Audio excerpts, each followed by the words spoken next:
Hello students, welcome to Government Commerce College BCom Part Third EAFM Paper First Chapter Cooperative Concept of Cooperative।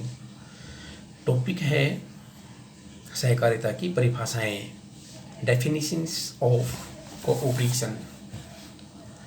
सहकारिता की परिभाषा सहकारिता की विचारधारा समय व वातावरण में बहुत परिवर्तन होने के साथ साथ बदलती रही है।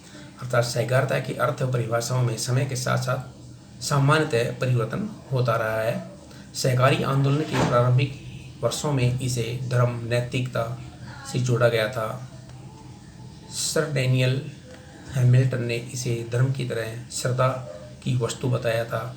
क्लार्क फिलिप्स आदि अनेक अर्थशास्त्रियों ने विद्वानों ने इसे आर्थिक आंदोलन की संज्ञा दी। इस प्रकार विभिन्न समाजसेवियों, समाज अर्थशास्त्रियों, धार्मिक विचारकों, अर्थशास्त्रियों, राजनीतिज्ञों एवं अन्य विद्वानों ने इसे अपने अपने दृष्टिकोण से परिभाषित भी किया है। विभिन्न दृष्टिकोणों के आधार पर सहकारिता की परिभाषाओं को इस प्रकार से विभाजित किया जा सकता है। जैसे नंबर 1 आता है पारस्परिक सहायता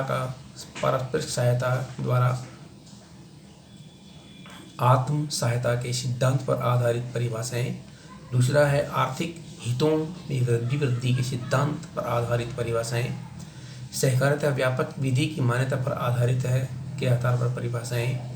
और अंत में वैधानिक परिभाषाएं। इस प्रकार से हमारे पास में परिभाषाओं को 4 भागों में बांट करके बताया गया है।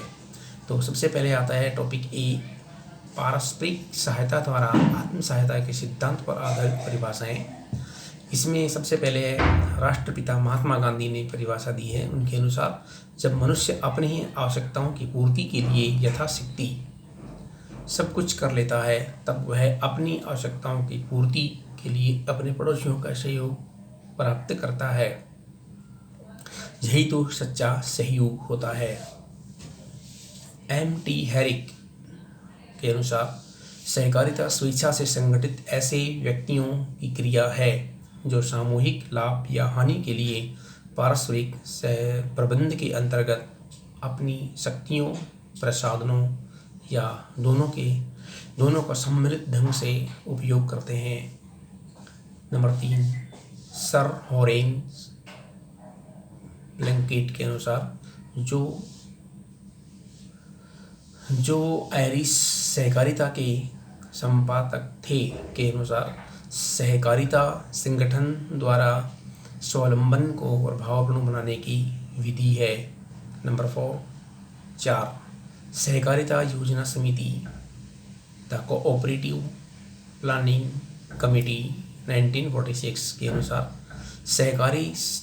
सहकारिता संगठन का वह स्वरूप जिसके अंतर्गत मनुष्य स्वेच्छा एवं समानता के आधार पर अपने आर्थिक हितों की वृद्धि हेतु संगठित होते हैं। जो व्यक्ति संगठित होते हैं उनका एक समान आर्थिक उद्देश्य होता है, जो अधिकांश व्यक्तियों की आर्थिक स्थिति खराब होने के कारण व्यक्तिगत रूप से लागू नहीं किया जा सकता, किंतु इस व्यक्तिगत दुर्बलता पर वे अपने प्रसाधनों को एकत्रित कर पारस्परिक सहायता प्रारंभ कर सहायता को प्रभावपूर्ण बनाकर और पारस्परिक नैतिक प्रबंध को सुदृढ़ बनाते हुए विजय प्राप्त कर सकते हैं। तो ये है सहकारिता योजना समिति 1946 के अनुसार।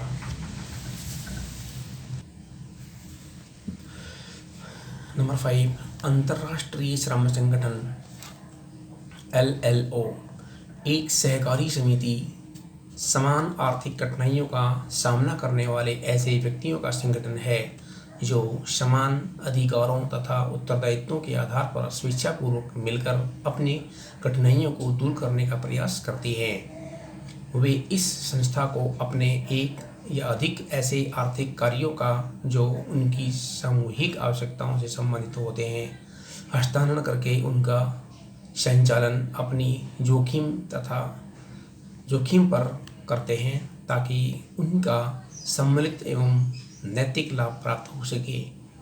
नंबर 6, फिनलैंड सहकारिता का अध्ययन करने वाले एक विद्वान लेखक का विचार है कि सहकारी संस्था ऐसे व्यक्तियों का संगठन है जहां सब समता की भावना से सम्मिलित होते हैं, जहां सदस्य संख्या पर कोई प्रतिबंध नहीं होता है, जिसका उद्देश्य यह होता है कि परस्पर मिलकर सदस्यों की आर्थिक स्थिति सुधारी जाए और परस्पर पारस्परिक सहायता प्राप्त स्वावलंबन के सिद्धांतों पर सब काम करें, जहां लाभ व्यवसाय में भाग लेने के अनुपात में वितरित होता है, न कि लगाई गई धनराशि के अनुपात में वितरित होता है। तो ये था हमारा टॉपिक फर्स्ट, सहकारिता की परिभाषाओं का फर्स्ट टॉपिक। धन्यवाद।